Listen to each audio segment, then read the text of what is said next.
Welcome back to the 5th episode of the Progressive Voice Mega Show. Now, this is for people who like longer segments. I'm going to be covering multiple stories within this show. Now, really quickly, I wanted to state that we have a really big update for the show. Now, as you guys know, I have a Patreon, patreon.com/theprogressivevoice. Now, we have added some new rewards. Now, the main new reward that there is that there's exclusive content given to people who become patrons. So if you pledge just $1 a month, you receive 3 exclusive videos per week. Every single week you get 3 exclusive videos. Now, if you were to pledge $5 per month, you will receive 4 exclusive videos per week. And if you pledge $10 or more, you will get 5 exclusive videos per week. And there are other rewards like access to the Progressive Voice Discord and other things like that. So you can, check it out over there. We already have 3 new patrons, so give a big shout out to them. Thank you very much. The episodes for this week have already been published, so if you're looking for exclusive content from me, you can become a patron, patreon.com/theprogressivevoice. Now, let's get into this. So, here we have another story here. Now, this one caught my eye because it's very interesting, and I'm sure you guys are going to get very angry at this. If there's one thing that really triggers me, and I don't know if you guys feel the same way, but this is definitely how I feel. If there's one thing that triggers me very hard, it's seeing Hillary Clinton supporters, Clintonistas, Clintonites, and corporate Democrats, these kind of Hillary Clinton supporters, trashing Bernie Sanders in the wrong ways. Now, here's what this CNN contributor named Bakari said. I didn't know who this was, but he's a CNN contributor. Basically, he declared that Sanders 2020, because as you know, someone like me and other Bernie Sanders supporters want Bernie to run in 2020 because, of course, he's right on the policy positions. He's not about platitudes. He knows how to run a campaign, and he has an amazing record to stand behind it, of course. Now, here's what this story from Raw Story says. They say, Democratic political strategist and CNN contributor Bakari stuck a fork in Senator Bernie Sanders' presidential ambition. So really quickly, to kind of break that little part down there, it's BS. He didn't stick a fork in anything. They're just kind of overblowing this, and Raw Story kind of acts like this. Now, I don't know if they're kind of taking his side or what they're doing here, but regardless. It goes on to say, the Vermont Independent dismissed former President Barack Obama as a charismatic lightweight during a speech in Jackson, Mississippi on the 50th anniversary of Martin Luther King Jr.'s assassination. Quote, the business model, if you like, of the Democratic Party for the last 15 years or so has been a failure. People sometimes don't see that because there was a charismatic individual named Barack Obama.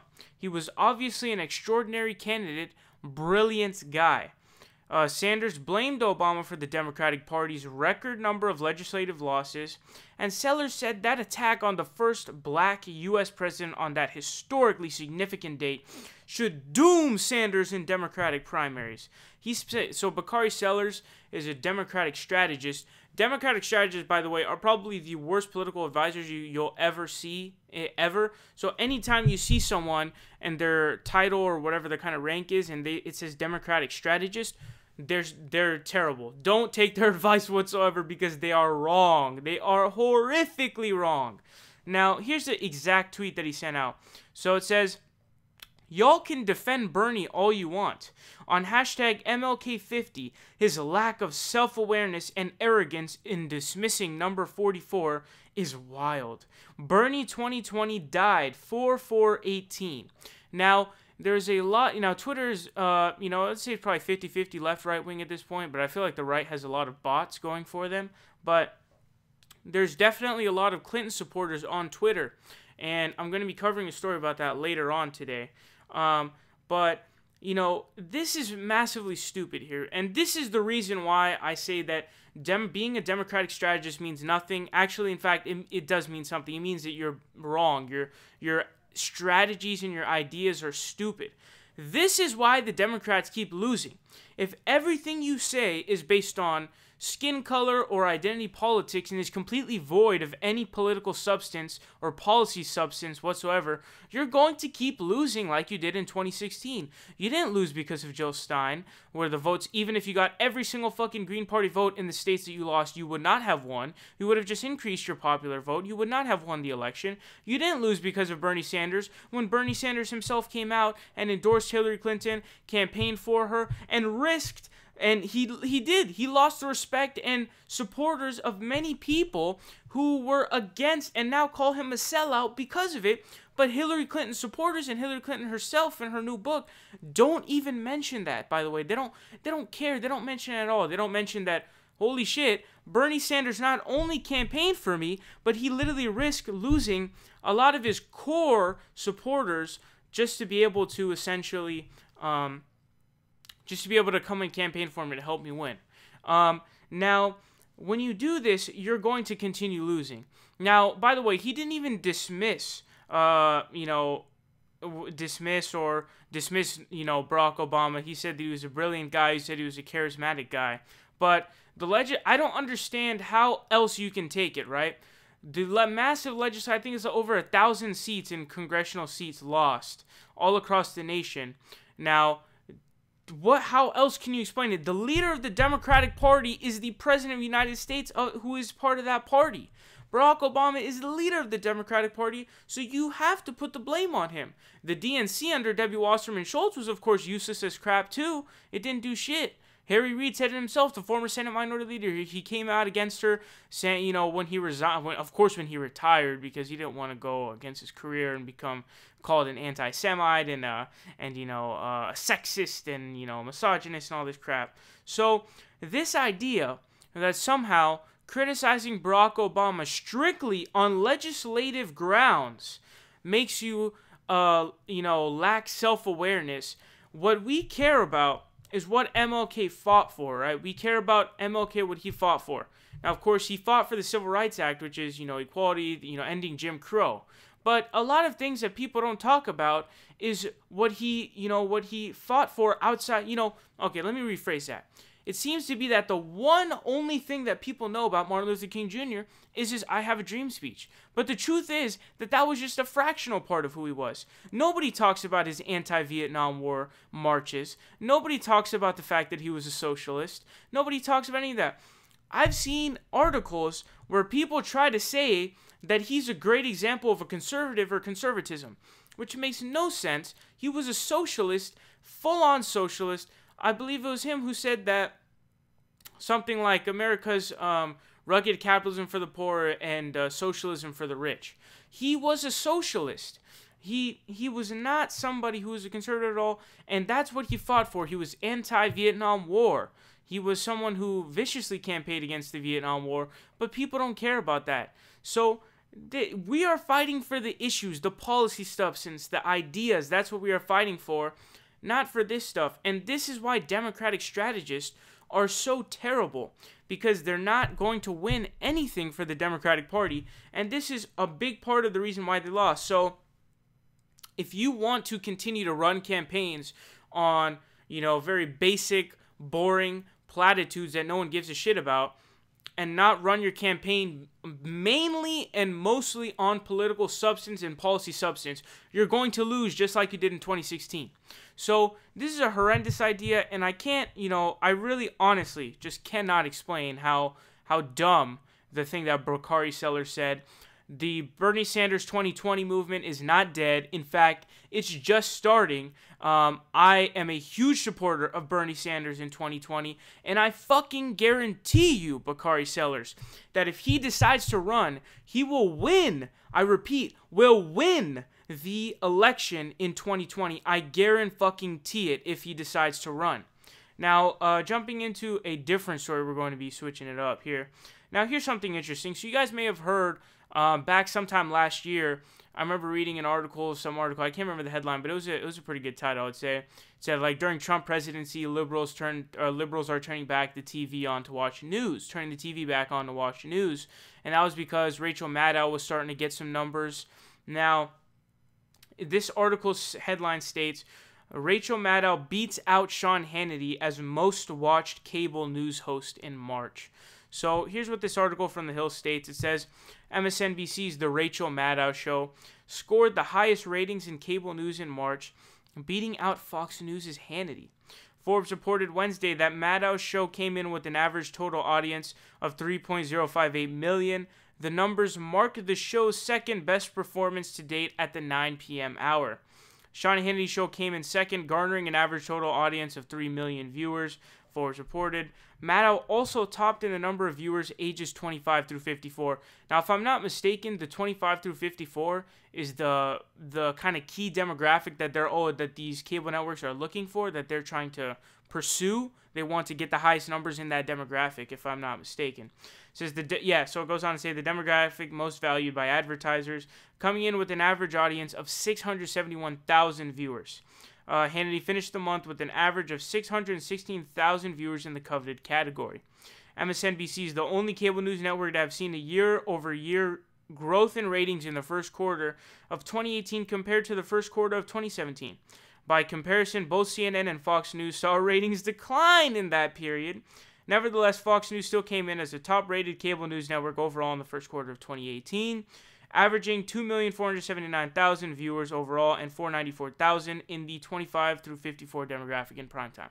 So now let's break this down, okay? So I'm going to have a little bit of different point of views here. So obviously we know that the reason why Fox News is number one is because their audience is massively old. Their audience is filled with just massively old people, and that's the truth. And old people are, far more likely to be watching TV and watching cable news than young people are. And that's very self-evident in the statistics that we see. But, Rachel Maddow getting these ratings, while if you look at it in the scope of, okay, Rachel Maddow is better than Sean Hannity. So I guess you have a win there, but I'm not really a fan of Rachel Maddow anymore. I used to be respect, and I thought that she was good before. But now it's like, I forget the statistic, but like the vast majority of her show is just dedicated to Trump, Russia, Trump, Russia, Trump, Russia. And as you guys know, I'm more of an agnostic on that issue, so it doesn't really, so I'm not someone who's very locked into any side on this that most people seem to have dug their heels into. But when you dedicate the vast majority of your show to just Trump, Russia, Trump, Russia, Trump, Russia, you're going away from all of the issues that we have fought for decades, and the fight is still going on, and things that you should be advocating for. And I think that Rachel Maddow's show really lacks that, and it's very corporate. It's very corporate Democrat. It's not really progressive. I wish that this increase had rather gone to independent news media outlets, because I think that they do a much better job of reporting on the real issues and actually talking about stuff that everyday Americans care about, and not just, this happened in Trump, Russia, that happened in, well, you should cover that. Go ahead, cover it. But the vast majority of your show should be dedicated to this thing happened, the Oklahoma teacher strike that's going on Capitol Hill and different things like that. And so, like I said, while Sean Hannity is someone who has become, now he's been kind of a weasel. I'd like to consider him a weasel, right? But now he has kind of self-transformed to continue to survive in the presence of this kind of change, because obviously people like Bill O'Reilly are gone. Granted, his ratings were still good when he was on the way out, but to keep relevance in corporate media or any in the public eye, you really have to transform yourself in these kind of entertainment industries or news industries.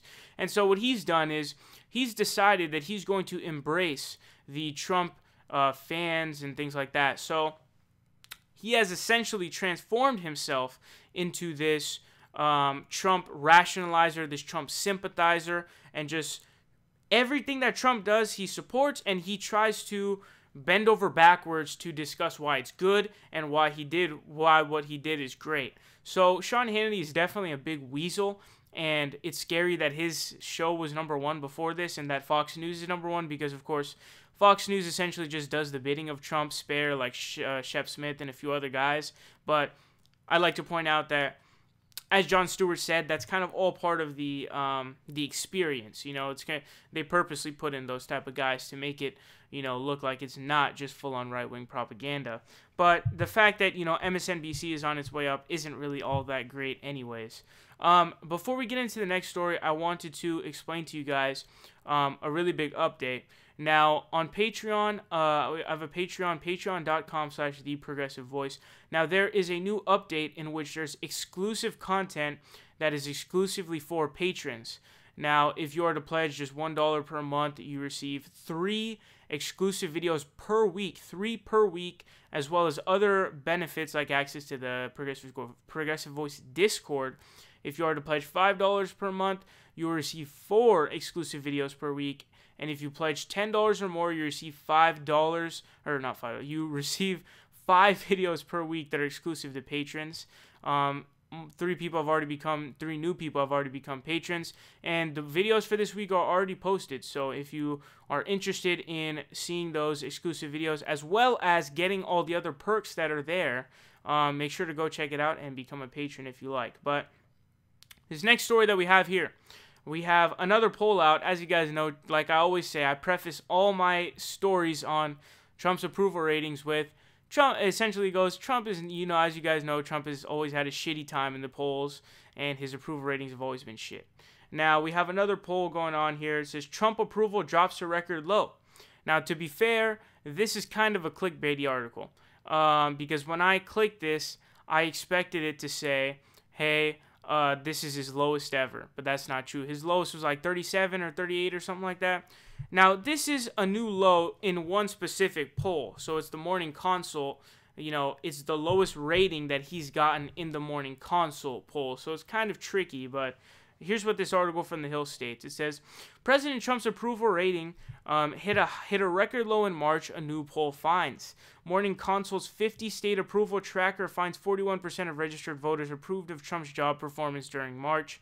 A majority, 54%, disapproved of the president's job performance. The data from March surpasses the president's previous lows in the Morning Consult poll. In October and November, 42% of respondents approved of Trump's job performance and 53% disapproved. It is a small dip from his February numbers, when 43% of respondents approved of the job he was doing in the White House and 52% disapproved. Trump's approval ratings also dropped month to month in a number of states that supported him in the 2016 race, including a 9% drop in Iowa and a 6-point dip in Idaho and Tennessee. So, essentially, you've gone down to 41. It is 41%. So it's gone down from before, which is 42. But the 41, from, if I'm not mistaken, unless the Gallup poll numbers have gone up as well, because I recall the lowest Gallup numbers being 36 or 37 or 38, somewhere between those. But I would say that the 41 number is pretty charitable. But what I always ask, something that I always bring up in the times that I cover these stories, is how in the actual fuck is there, that's this poll, according to this poll, 4 out of 10 people approve of the job that President Trump has done. So all the stuff that he is doing, right, the tax cuts that he implemented, the lack of action in preventing jobs from being outsourced, pulling out of the Paris Climate Agreement, trying to destroy the Iran nuclear deal, and he destroyed the Israeli-Palestinian conflict, or, made it even worse. He now has hired John Bolton, who's a fucking lunatic. When I say lunatic, I'm not exaggerating. He's a lunatic war hawk who has advocated first preemptive strikes against Iran and North Korea. Both wars, which would be absolutely devastating for the United States. And the list just absolutely goes on and on. He failed to pull out of NAFTA, etc., etc. And shit like this happens all the fucking time. And there's such a long list that it's really hard to get to. But the fact that 4 out of 10 people still somehow approve of this, or big orange buffoon, Donald Trump, really fucking shocks me. And I don't really understand how that's even possible. But the poll numbers will continue to go down, and as I talked about in the Dave Rubin video, where I talked about how he said that he'll vote for Trump in 2020, have no problem doing so over crazy progressives Bernie Sanders and Elizabeth Warren. He said in that unless there's some kind of cratering of the economy or some kind of crazy horrendous terrorist attack or something like that, and this is what I want you to get from that. This is the reason why I'm bringing that up.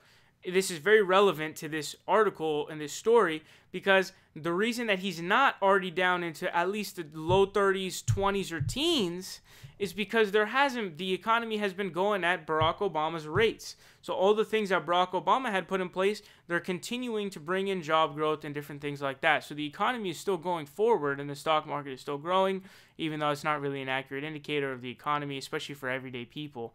But it will not drop down to the teens and the 20s and, down there until there is some kind of next, crash of the economy.